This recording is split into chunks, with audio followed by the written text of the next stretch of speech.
So last week I spoke about, in my Dharma talk, the theme was inadequacy. And it really resonated with a lot of people. I heard from a lot of you over the week how real and human that was and how resonant it was for you. And I felt the same way. So I've kind of extended my appreciation in a similar way. And my theme today is self-clinging, which is, I think, in some ways the cause and in some ways the result of the feelings of inadequacy. So I want to appreciate this thing that we do. What is it? Let's say I want to preamble the talk here a little bit, just to encourage you not to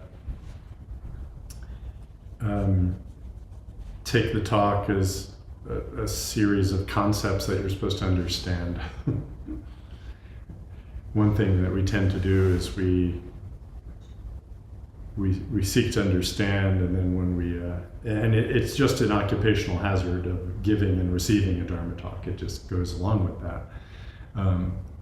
So there's nothing wrong with it, but our tendency to kind of grasp the meaning of what I'm saying and understand it can limit the appreciation. So we're kind of always doing that. We're always kind of collapsing the meaning of things, collapsing the reality of things. And where our freedom and true nature lies is in the openness of things, the undefinability, the fluidity, the changingness of things. So I'd invite you to take my words as just more like impressionistic in a way. This is why dreams are so powerful. You can never really fix what they mean. They always mean like a million things or nothing or nonsense. So, and of course we have a lot of koans that talk about life being a dream. So, but that's not going to be my focus here. But I did want to bring it in just to invite you to, if you want to close your eyes during the talk, or just take it in, not with the spirit like you need to, oh, I get it, yeah, I got that, good.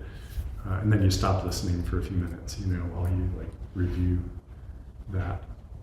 Just take it in, even almost as if it's a dream and you're just experiencing it. Maybe that's a good way to do it. Okay, so self-clinging, we could say that this feeling of inadequacy that I talked about last week, speaks to the first noble truth. Life is dukkha, insufficiency or inadequacy. And then the self-clinging speaks to the second noble truth, which is that feeling of inadequacy is caused by attachment with this primary attachment to a self. So there's something there. But let's kind of enter into it, really appreciate it. Self-clinging. Who clings? What is being clung to? These are koans. These are questions to live into. If you think it's me that's doing the clinging, it could lead you astray on an endless path. If you think that someone or something is clinging to a self, well, that could lead you into a bottomless well of darkness. If you think there's a you that has to stop clinging, you might be on an endless treadmill. So let's enter this with some nuance and some lightness and some playfulness. Self-clinging.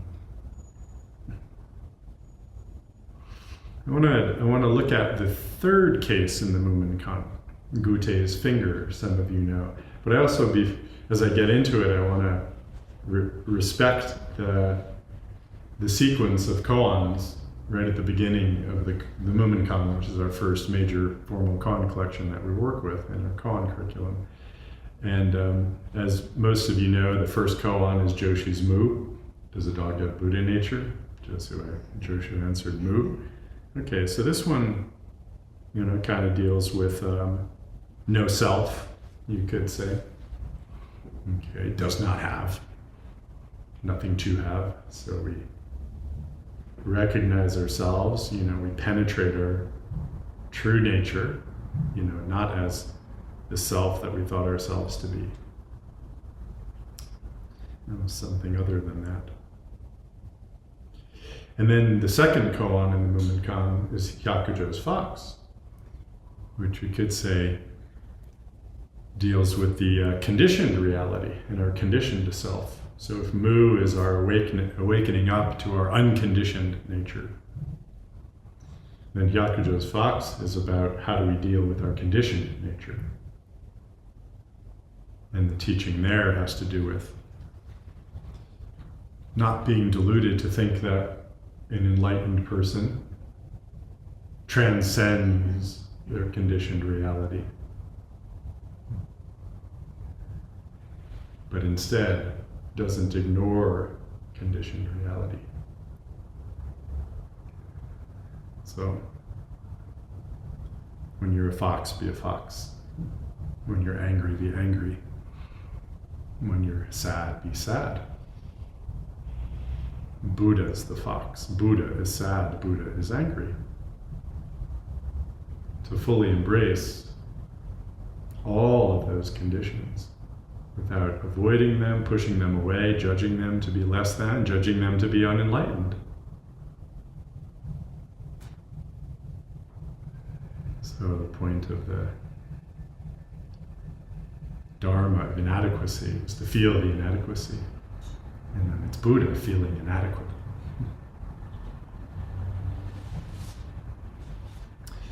Then we get to case 3, Gutei's finger. Some of you know, but I'll read it. So Gutei, Master Gutei, raised his finger whenever he was asked a question about Zen. Yeah, that's good. It's about Zen. If he was asked, where's the cake? That would not be a very satisfying answer. Okay, he was asked a question about Zen, and he will always just raise up his finger. So some people got it, some people didn't. Now he had a young attendant who began to imitate him in this way. And a visitor once asked the boy attendant what his master had preached about Zen, and the boy raised his finger. Gutei heard about this mischief, and he seized him and he cut off his finger. And the boy screamed and ran out of the room. Gutei called to him, and the boy turned his head. Gutei raised up his own finger, and in that moment, the boy was enlightened. When Gutei was about to die, he said to the assembled monks, I received this one finger Zen from Tenryu. I've used it all my life, and you could not exhaust it. And then he passed away. Okay, so I don't think Gutei cut off this boy's finger. That's just. I do think Nansen killed the cat, but I don't think Gutei would cut off the boy's finger. I don't. It's not in accord for me. So if he did, I reject it. I do. Yeah, I definitely don't support that. I don't think he did. I think he probably twisted it, kind of like tweaking the nose and whatnot. Okay. So what was the boy doing? Yeah, he kind of he just adopted this expression as the truth. Okay, he kind of adopted this persona, right? Clinging to that self. So, how often do we do that? Oh, this is it. This is This is the truth. This is my true expression. This is who I want to be. Put ourselves out there.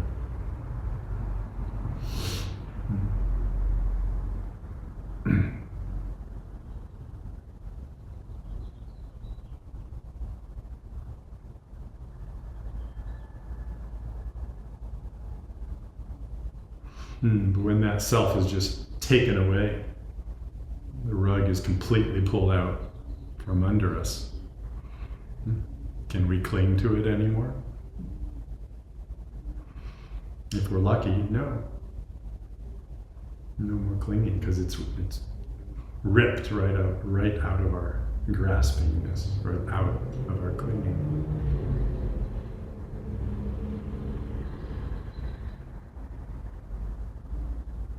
I just heard recently, there's a spiritual teacher who has used the phrase, old clothes on a new body.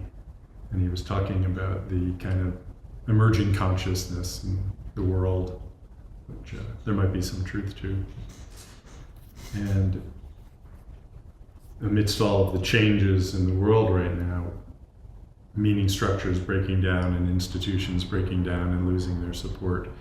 And going along with that, all of our individual personas and roles, and you could say ego structures and meaning structures breaking down, becoming destabilized, dissolving. How fortunate we are to be Zen practitioners who've been actually practicing, loosening our ego structures. That's like the whole point of our practice. Studying ourself to forget the self, having it lose its grip on us and our self-definition. Well, I think everybody's just going through this naturally right now because reality is just really shifting big time in a collective sense. So we Zen practitioners are like, welcome to the party. I think. That's how I feel. Yeah, it was never stable to begin with. There was illusion of stability, and there was a lot of control mechanisms that were kind of keeping power systems and ecosystems in place. We've seen them to be temporary and provisional and not firm, for a long time. So, we're very fortunate that we have this practice, because now everybody's forced into it. Old clothes on a new body. So like all of these wardrobes that everybody's been wearing, including us, the body's evolving, the body's growing and becoming more whole and more healthy, hopefully.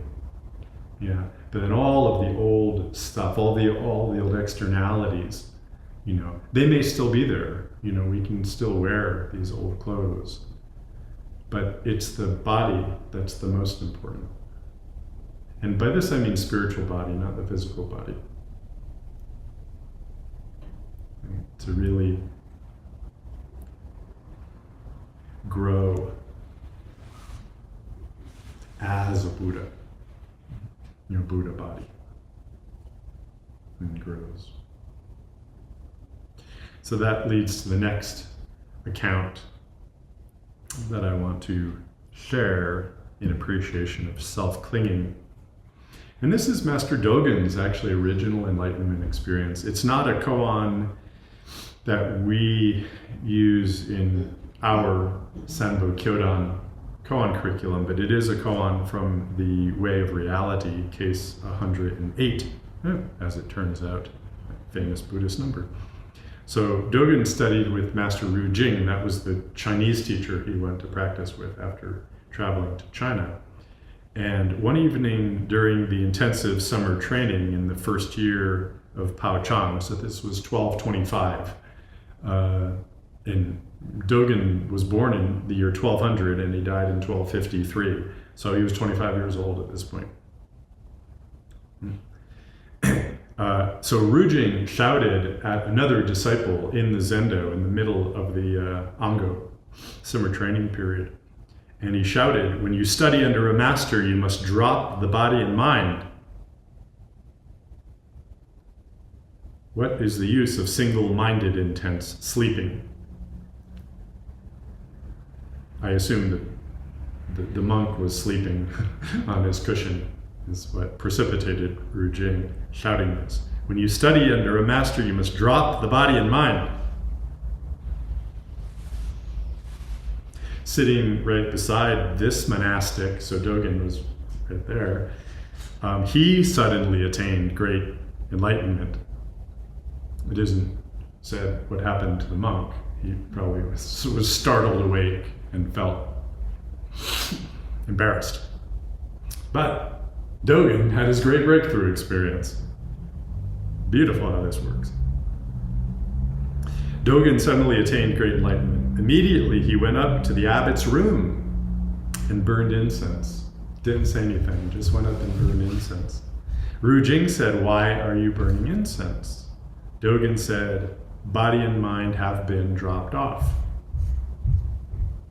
Rujing said, "Body and mind dropped off."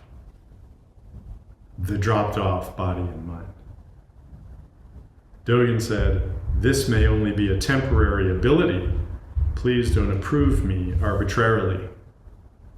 Rujing said, "I'm not." Dogen said, he challenged everything.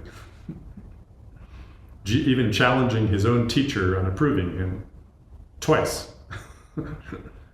What is it which isn't given arbitrary approval? Don't approve me arbitrarily. I'm not. What are you not arbitrarily approving?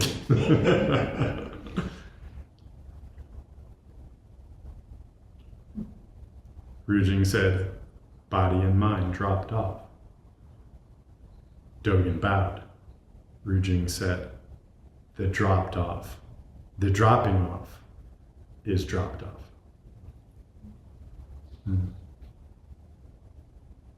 Okay. There's some really important subtle dimensions to this that I want to appreciate.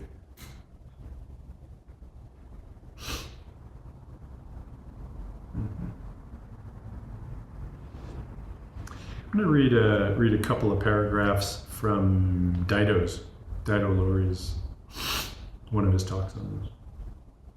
Body and mind fallen away is a realm in which there are no doctrines or marvels, no certainties or mysteries. It's just when you see there is not a single thing. Having reached this place, Dogen expressed it to his teacher. Rujing then approved, and Dogen bowed. Having passed through the forest of brambles, he then passed beyond the other side too. Rujing said, "The dropping off is dropped." We should understand that this body and mind is not the bag of skin. So I ask you, what is it that is dropped off? Who is it that drops off? This is the place of inquiry that must be clarified. Haven't you heard the words of the teachers of old? When the 10,000 things have been extinguished, there is still something that is not extinguished. What is it?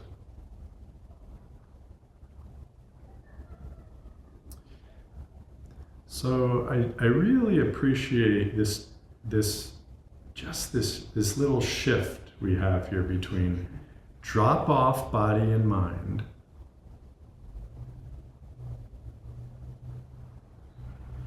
body and mind have been dropped off, the dropped off body and mind,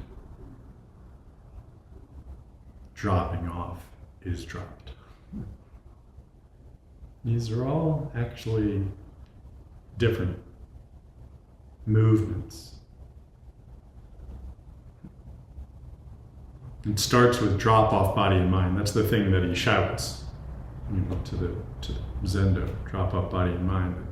So now you have, okay, I'm supposed to drop off my body and mind. And you can actually lock down on that, and you can get very contracted and fixed and hit your head against the wall forever, trying to drop away your body and mind. All right? But nevertheless, there's a power and an urgency and a nice pointer to that instruction. But if you take it as, okay, here I go, I'm going to drop off body and mind, it's not going to work.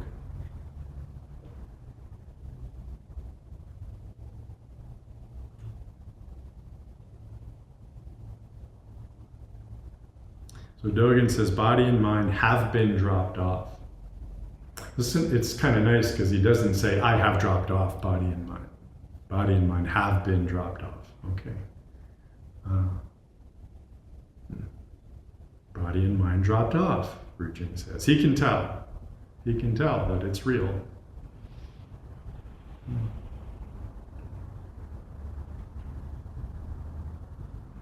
Yeah. Yeah, I can imagine, I can imagine being the teacher in this situation, and Dogen is just there with the incense. He's not saying anything. He's not saying anything. He's just there with the incense, purely, just with the offering. Beautiful. Urging body and mind dropped off, the dropped off body and mind. So you could say,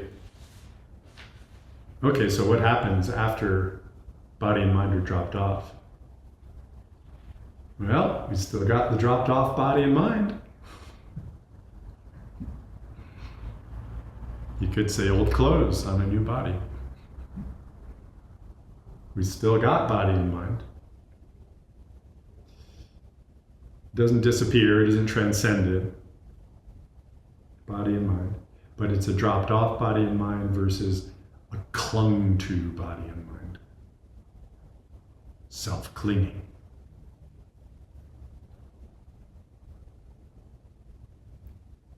What's the difference in the experience of clinging to a self, of this self-clinging, and of course in that whole phenomenon is a koan, so I don't want you to just think, oh yeah, self-clinging, I understand that. You feel into it yourself, a sense of clingingness around something that we might call a self, body and mind, certain ideas, understandings, something, feelings. And then to have those same things be present, but they're dropped off, they're not clung to. Yeah, kind of an energetic difference between this and this.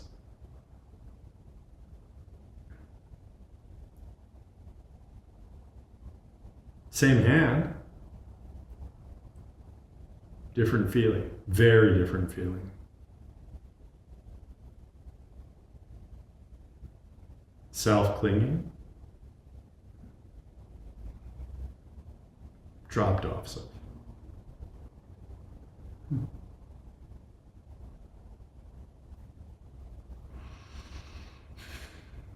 Opening the hand of thought, opening the hand of the body. I mean the one hand. Body.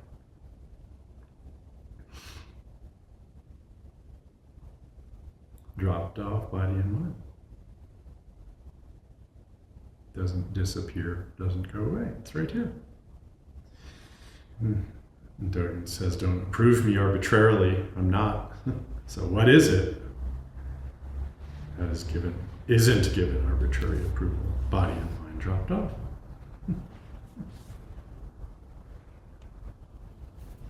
What's in front of me? And Dogen bowed to that. And then the dropping off is dropped. That's the final stage. So even this whole business of dropping off is dropped off. It's kind of when we have shifts, enlightenment experiences, insights, breakthroughs. Most of us have had some level of that, and we'll have more.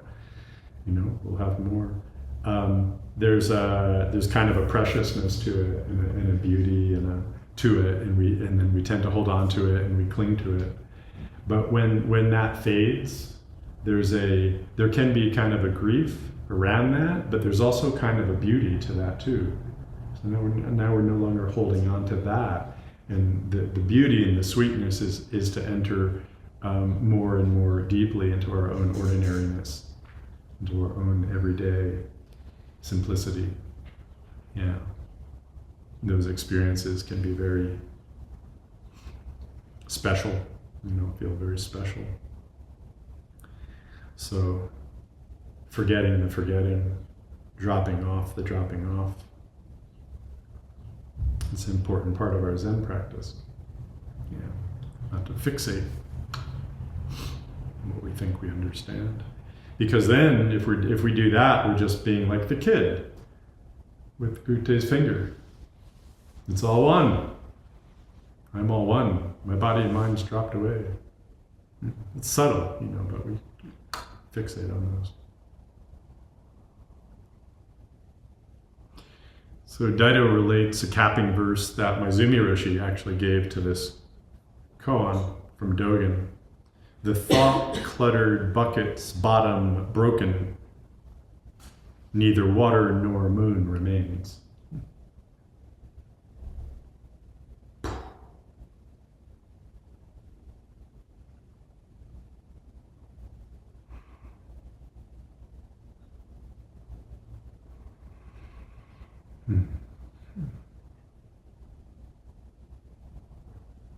Yeah, sometimes the self-clinging is just kind of we just hold ourselves like a vessel and we hold all of the material. Maybe it doesn't have this type of energy, yeah, but maybe it does have this kind of collection kind of energy. My backpack, my bucket, storing everything in my body, holding it, carrying it around. That can be self-clinging. This koan that we're investigating can have that feel to it too. So maybe dropping off of that energetic is the bottom falling out of the bucket.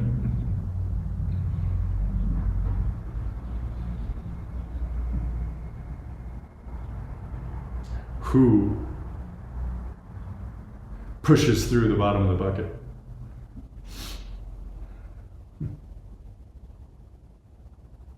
Good question.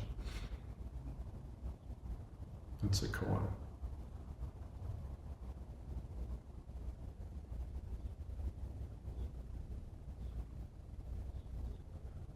Neither water nor moon remains.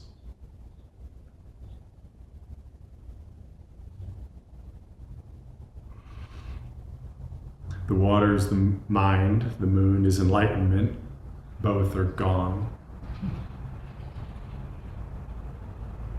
What remains?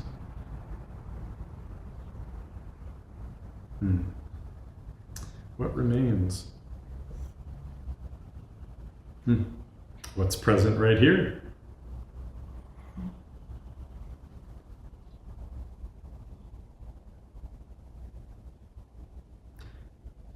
Dropped away body and mind.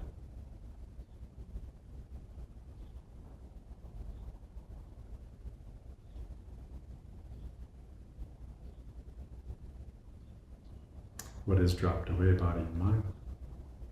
How does it appear to you right now?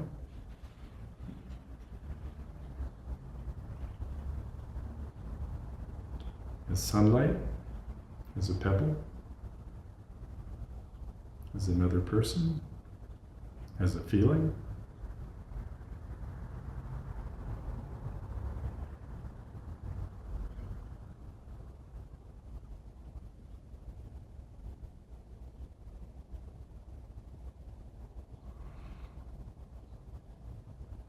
The self-clinging is quite subtle. So that's one reason the form of our zazen, which is quite a meticulous instrumentation of this laboratory experiment of this life. This form, the posture, and then what we're doing with our attention and our practice and our consciousness. Quite subtle, quite directed, quite intentional. We need that intensity and that meticulousness and that intimacy in order to really see and feel into these subtle layers of clinging, of holdings. But that's what the form offers, is this really wonderful magnifying glass and very intense ecosystem that we create just with our practice, our meditation, our zazen practice, that allows all of these subtle layers to come forth. And then we could say,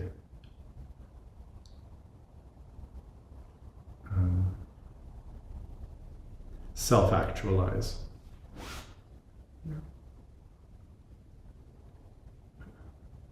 We don't do it, but it is done.